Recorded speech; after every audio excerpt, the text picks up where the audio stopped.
afternoon, and welcome to the latest in our series of Climate Talks, part of a series of free online global debates to explore the science and solutions of climate change, the most urgent threat facing humanity. Our debates began in January this year and continue apace in the run-up to the most important international climate summit this year, the COP26. So far, our climate debates have welcomed inspiring speakers from across the globe, including primatologist Jane Goodall, astronauts Tim Peake and Helen Sharman, former president of Kiribati Anote Tong, Cassidy Kramer of the Alaskan Inupiaq community, musician Brian Eno, and economist Partha Dasgupta, to name but a few. You can watch all these climate talks and book a free ticket for the ones leading up to COP26 by following the link below. Transforming climate rhetoric into climate action at COP26 is a central theme of today's conversation. I'm now delighted to introduce you to our two speakers for this afternoon.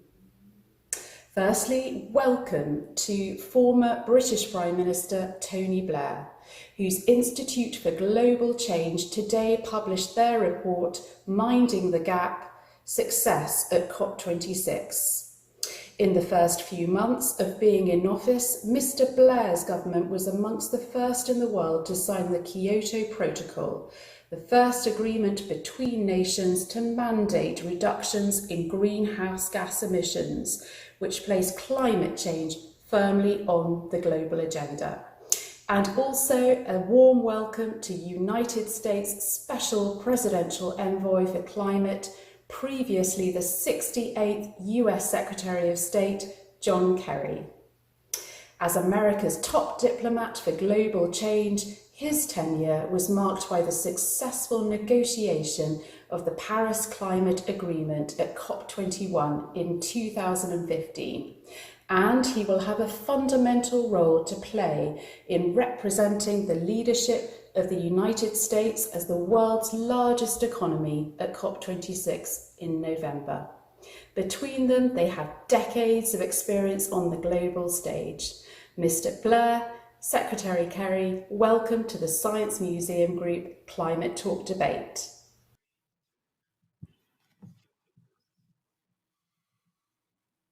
Hello, everyone. Many thanks to the Science Museum for putting on this event, and of course,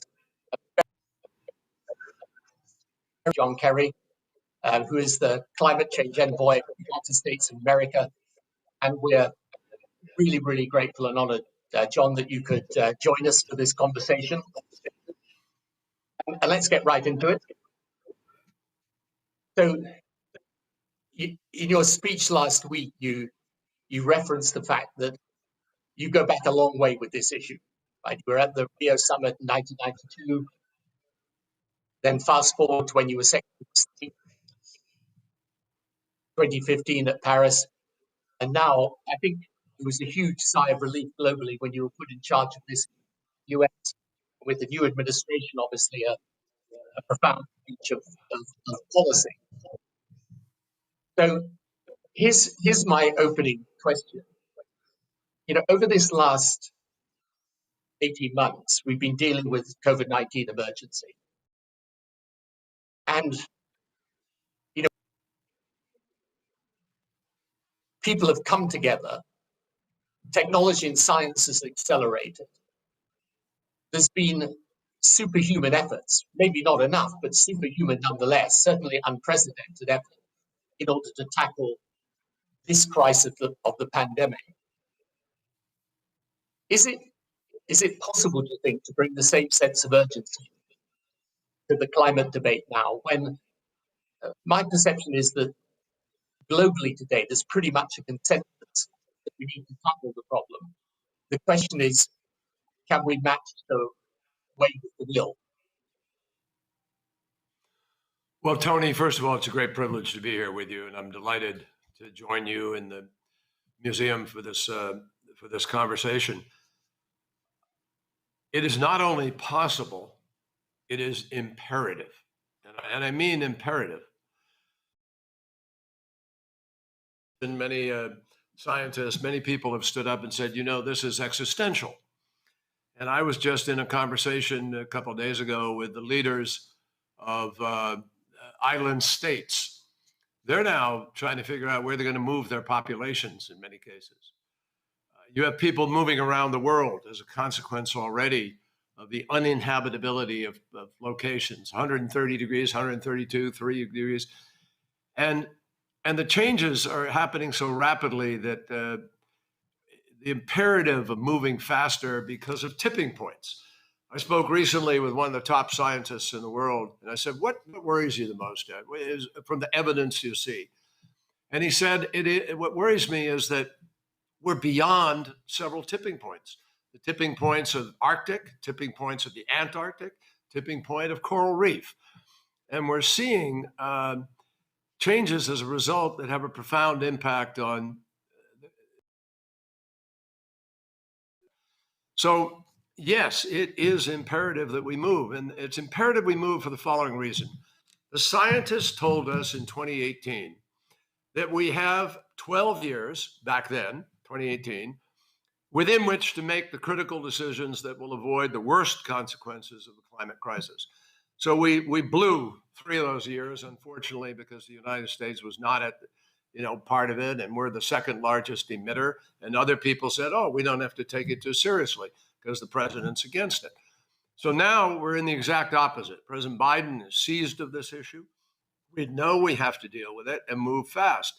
But if we do not reduce enough emissions, CO2, methane, et cetera, during this decade, 2020 to 2030, it is absolutely physically, scientifically impossible, barring some completely unknown discovery, to be able to not only hold of the warming, but it's impossible to even reach net zero by 2050 under those circumstances. So we have to ramp up, Tony. I mean, the British-American relationship forged so incredibly during World War II when Churchill and Roosevelt and then brought Stalin to the table out of urgency and requirement. And they got the things done that were necessary to win. We need to do the same thing now. We need to be, for instance, to hold on to the 1.5 degrees, we have to be phasing out coal 5 times faster than we are today. We have to be phasing out, we have to be planting trees and growing trees 5 times faster than we are today. We have to be doing the deployment of renewable energy 6 times faster than we are today. And electric vehicles, 22 times faster than we are today. And that's measured against the bring to us, the reductions that they bring. So yes, it's doable, but not unless we raise the level of urgency, which is what can happen in Glasgow in November. Yeah, so I wanted to go to Glasgow because this is, would it be right to characterize this as the last chance, really? If we don't, well, it's not the last chance for survival, but it is the last chance to minimize the damages and the changes on planet Earth. Rich countries will find a way to, and this is only going to accentuate the great divide on the planet today between haves and have-nots, wealthy nations versus developing nations, because they're going to feel it the worst. The developing nations, poor people, are going to get hit the hardest if we don't move. So I think that we can do this, but we've got to get going, and that the scientists tell us is critical. So Glasgow is the last best hope to avoid the worst consequences and to avoid the planet changing in ways that are even hard to predict.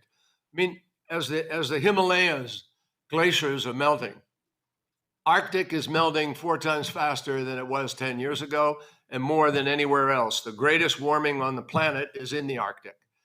And we're seeing scientific predictions of the potential of the cold water from the melting moving down into the Gulf Stream and conceivably shifting the Gulf Stream. I don't know if that'll happen, Tony. None of us can predict with certainty. But you know from public life, when the scientists and the experts are telling you these are the consequences if you don't do X, Y, or Z, the sort of rule of prudence governs the notion that you ought to be ahead of the curve on those things. You know, we buy insurance for cars, we buy insurance,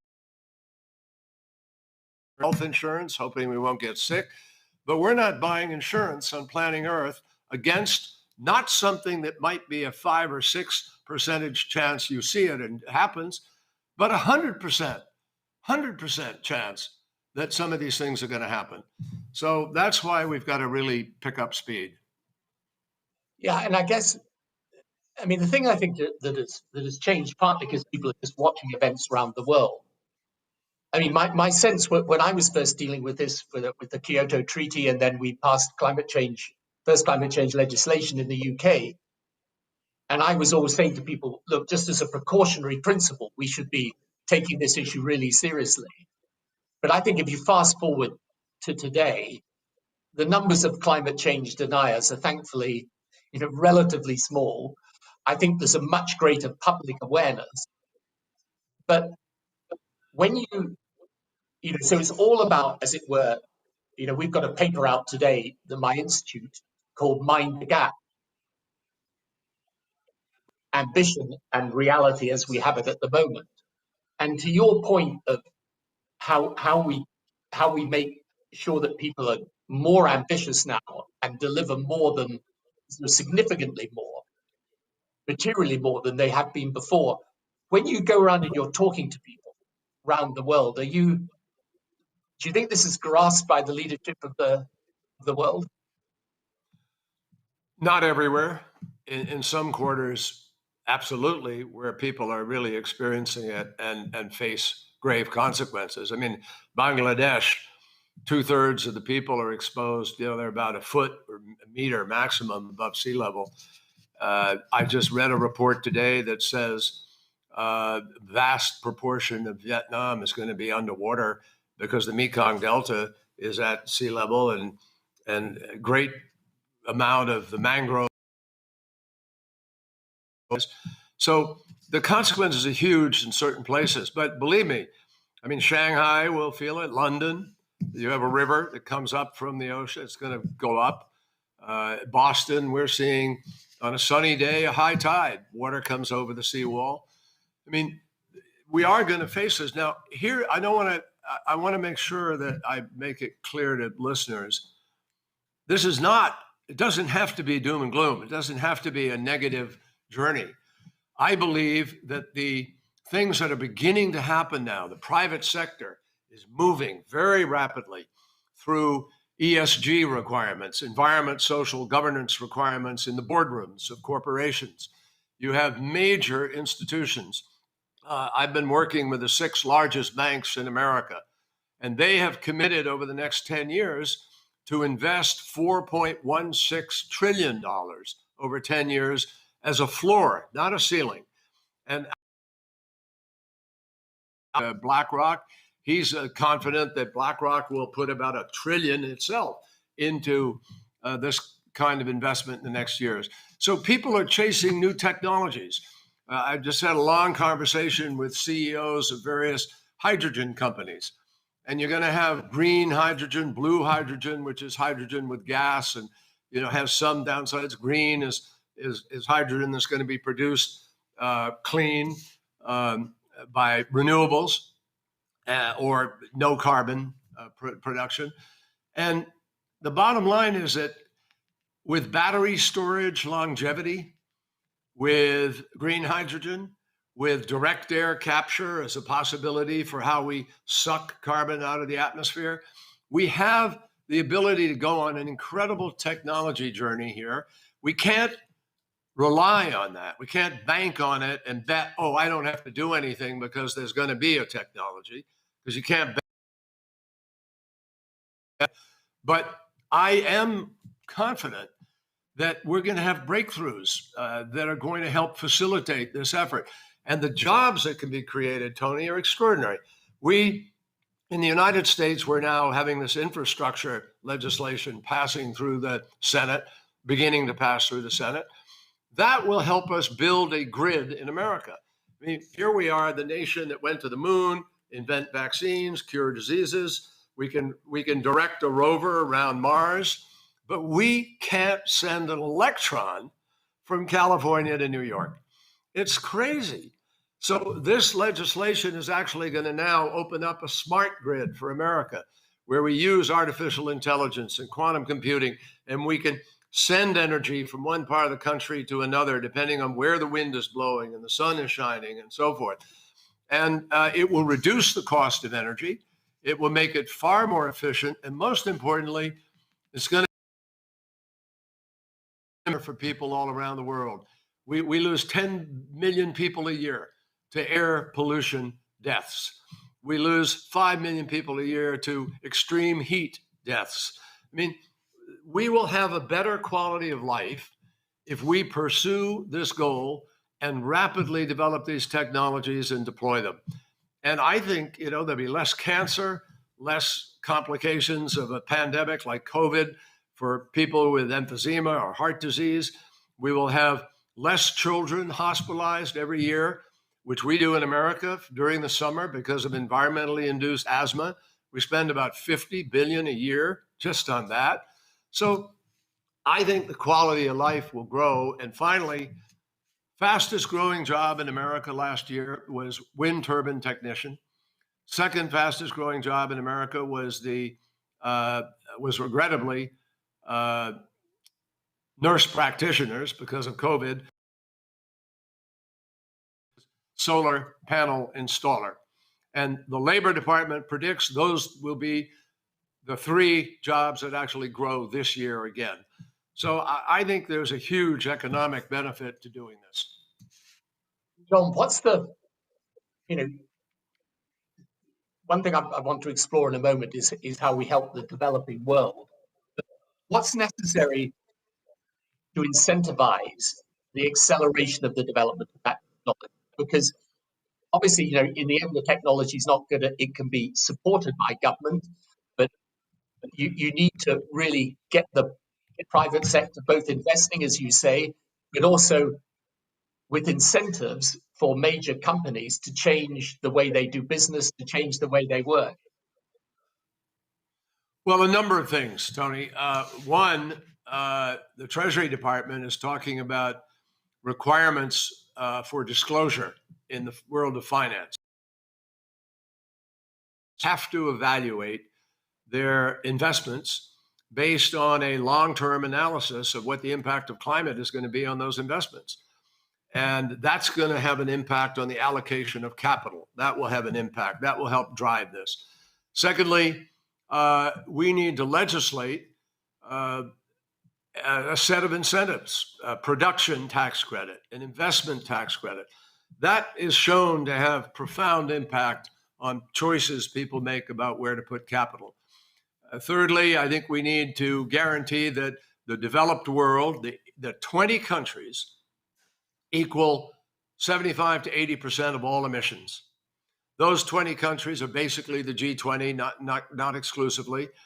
But what we need to do is have those 20 countries sign on to make sure we are producing the $100 billion a year for assistance to the less developed countries that was promised in the Paris. And then finally, all of us need to be working with the multi-development banks and other financial institutions to be really designing and developing new financial instruments that can de-risk. One of the biggest things we need to do is de-risk certain kinds of investments where there's uncertainty in the marketplace. And partly to help do that, we're creating within our shop a thing called the First Mover Coalition, which companies are now signing up to, promising that they are going to only purchase from companies that are producing green steel, for instance, or cement or concrete or whatever the product is. It's going to have to come with a green premium on it. And by agreeing to make that purchase, that will accelerate the creation of a market for those goods. And we just have to put everything onto super warp speed here. We got to speed it. Yeah, no, for sure. I mean, because my institute does a lot of work in Africa, we got teams in about 20 different countries there.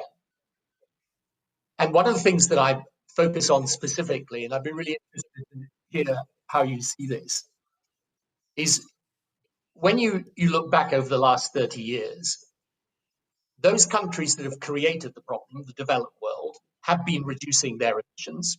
In the case of Europe, quite substantially actually over these past years. UK over 40% in the last 30 years, whilst still growing. But the reality is the developing world needs to develop. They need that to feed their people, to give their people the benefits of the modern world. And when I look at Africa, the population will double in the next 30, 40 years. At the moment, they're a very low percentage of the emissions. That's absolutely true. Indeed, someone was telling me the odd washing machines than Tanzania does in its energy supply. So, it's still a problem, located very much there. But how do we, in the developed world, but how are we going to help these developing countries? This $100 billion a year, that's obviously going to be important, but it's going to require each of these countries to really have a specific plan for how they grow sustainably. And that's something where they're not just going to need the investment from government, they're going to need the private sector to have investable projects, because it's not as if there's not liquid cash in the world today. So I'd be really interested in how you see this, because in the end, of course, if you can't get the developing world to grow sustainably, then even if the developed world takes the measures we want to see, the climate. Well, we can, Tony. You've raised a really important point. And the answer to it is this. We want those countries to grow. They've got to. I mean, we have 860 million people who have no electricity. There's a task. And with the electricity will come a healthcare system and schools that can work and teach, and a transportation system perhaps, and so forth. The key is not you have to stop growing. That's not the choice. The key is we're going to put the right technologies and methodologies and help you to grow in a sustainable and clean way. And that is absolutely doable. That's not a pipe dream. For instance, right now, we are working with India. I went to India, met with Prime Minister Modi, who had already made a commitment in his own head that he wanted to deploy 400 of power of renewable energy. And unfortunately, India today has a bunch of coal-fired power plants. Coal is the dirtiest fuel of all. Coal is the most, the most damaging component of the various fuels being used, and unabated coal, I should say. If you could abate it and completely collect the emissions, that'd be one thing, but we're not. So what we believe, what we're doing is working with India. We brought a coalition of countries, Sweden, Norway, UAE, Germany, France, and Britain. And we're going to work with India to help bring technology and finance to the table. And India's got to step up and help break the bureaucracy to make the decisions to deploy rapidly and collect the revenue from the people who use the electricity. If that happens, that $4.16 I talked about has a place to go. You have a place where you can create a purchase power agreement. You can have a 30-year life to the deployment, and people are repaid and make money for what they're doing, and you have a virtuous outcome. We have to do that all around the world. We have to help nations that cannot afford it themselves. And the developed world, I mean, look, the United States, we're a $21 trillion economy. We're the largest economy in the world. We need to do our part. because we've been one of the biggest emitters for years and years. We're now still number 2, but we've lowered our percentage down to about 11% of all the emissions. But China, it's not accurate. This is just the developed world. China, India, Russia, Turkey, Brazil, South Africa, Mexico. There are a group of countries that have been really reliant on coal. And now we need them to transition faster and become, and they're developing countries, but they need help. They need help in that, most of them, not all of them need help, but most of them need help in that transition. So, John, we're time marches on, and we've got a few questions from the audience, which I just want to put to you in a moment. But just before I do that, China. So we know there's a lot of tension at the moment between the China and the West, but we know also there's absolutely no way we can deal with this problem without the cooperation and collaboration of China. Correct. What's your sense there? I mean, it's a big problem for them as well. So irrespective of whatever geopolitical differences there are, they must take this really seriously. What's your best hope there? Well, I know that China is very concerned about this. I know that President Xi is working very hard, directing his various departments and agencies to evaluate what they can do. There's no question in my mind about that. I think that it is essential that China partner. I said that in my speech in London the other day. It is imperative that China is at the table with us. So yes, we have tensions. I've had our team has had about 14 or 15 virtual sessions with the Chinese. I visited Shanghai. We've negotiated. We had a pretty strong, but not complete joint statement we made. I'm hoping we can go further in the next month or so, that we will find common ground and use this track to help prove the capacity of the United States and China to cooperate and to find a way forward and diminish the tensions, if we can, on some of these other issues. It's going to take hard work by all of us to make that happen. But China is an essential part of any solution here. We've got to have China at the table in a significant way. Yeah, absolutely. So, John, a couple of questions before we have to close it out. But from people who are on the call, John Divany asks. So we've experienced in Europe, including for these purposes, a lot of flooding and so on. Potentially a lot of damage to coastal towns. What do we get? There's also a process of adaptation, I guess, that's got to be part of this as well. So of course, we want to minimize the impact as much as we can, but there's going to, as you rightly say, there's going to be an impact whatever we do now. What's the best process for protecting ourselves there? Well, we have to invest in adaptation funding. Countries obviously need to be able to strengthen. They need to become more resilient. Some of them will need to build early warning systems. Some of them will need to build dikes and walls and barriers or pumps systems. I mean, there's going to have to be the management of water in a very effective way. A lot of nations have learned how to do that. The Netherlands, others around the world have had to face this before. So adaptation has not received the level of input and funding that it needs. It's got to become a front and center issue for governors, mayors, prime ministers, finance ministers. People really got to pay attention to this.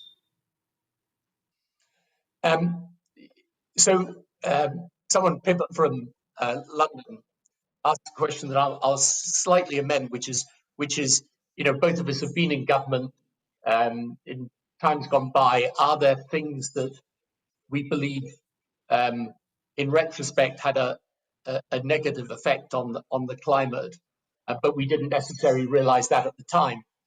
I mean, I would say, if I was talking in my own case, I think what used to be an issue that people cared about, but wasn't center stage in the political debate. I mean, in the elections I fought, climate was there, but I couldn't truly say it was right at the epicenter of the political debate. I think today it is. So I would kind of say that the gap for me is really, we probably could have and should have been even more ambitious, but at the time, frankly, um, what we were doing seemed quite ambitious. But let me put it in a different way, and it somewhat reflects on my starting question. Do you think there are mechanisms that the world could introduce now of global cooperation? And it might be that the G20 is the right forum for that, but quite, because that's going to have to do its work even outside the COP26. But is there a way you think you can get this necessary urgency on behalf of the world's leaders so that literally each country ends up not just committing at COP26, but delivering these national plans of clarity about how they go from where they need to be to where they are? Because I'm right in saying, aren't I, that we are going to have to go way beyond the commitments already made if we've got any chance of limiting, not even to 1.5, even to 2 degrees.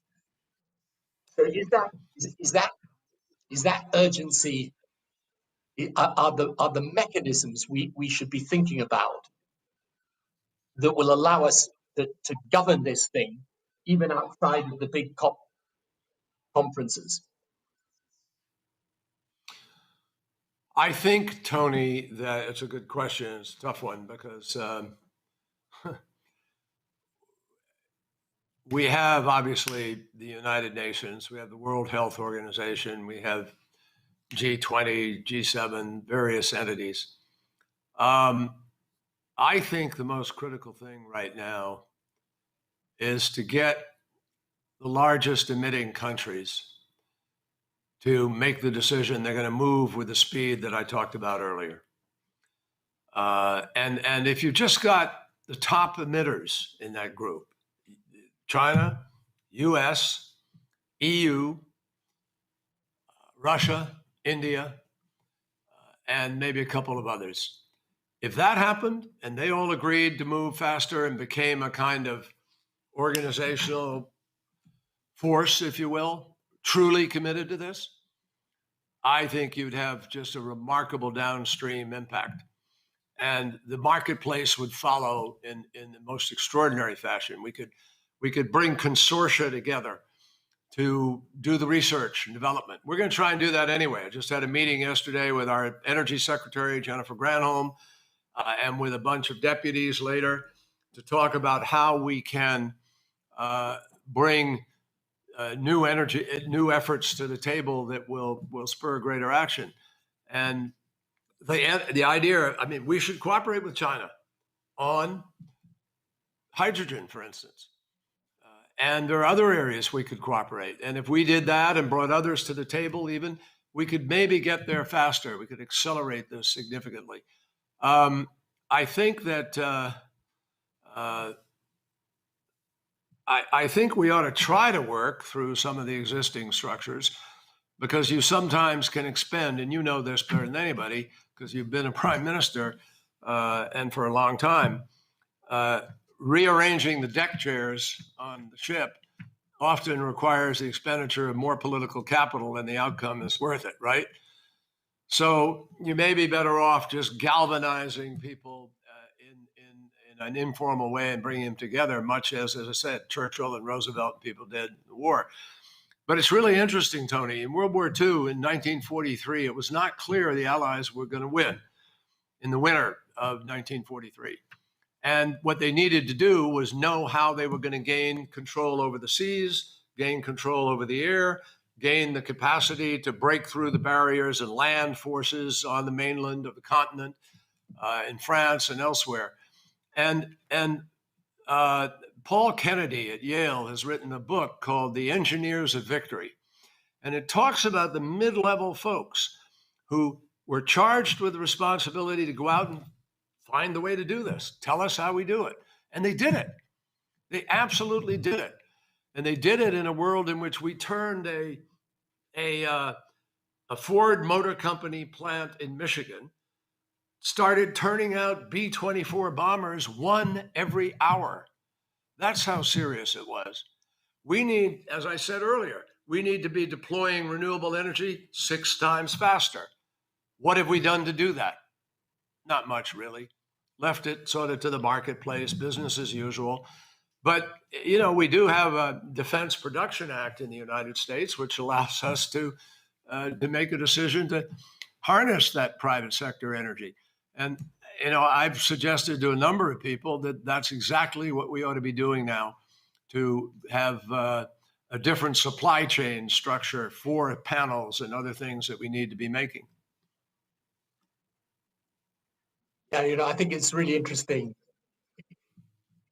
hearing you talk there. That is the sense of urgency you need. And I think my sense would be that if particularly under US leadership, under your leadership and President Biden, if you get to the point where you've assembled in a workable way, in a feasible, practical way, the main countries that are going to make a difference, and you get them around the table and commit not just to doing it, but to cooperating with each other in that acceleration of science, technology, and deployment.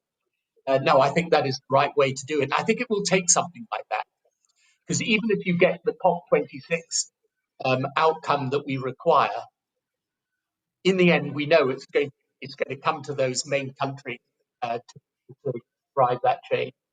So, John, I really want to thank you so much. It's been wonderful to hear you. I think, as I said at the beginning, your appointment brought a lot of hope to people. I think hearing you now, it's not just the knowledge, but the passion you bring to the subject.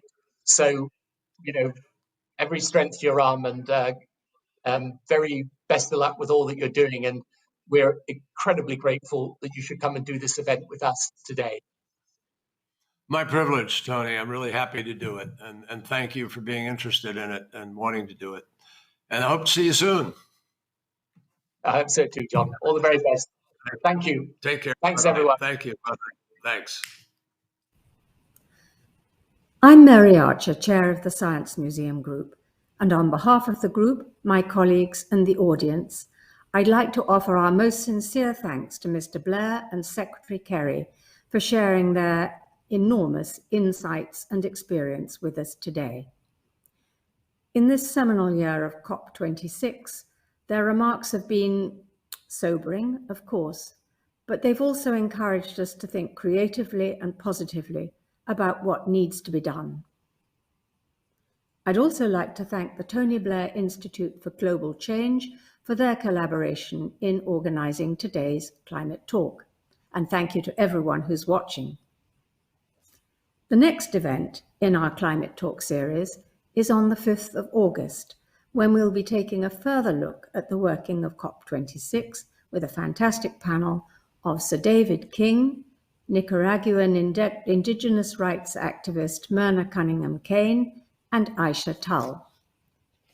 You can book a free ticket for this by clicking on the link below.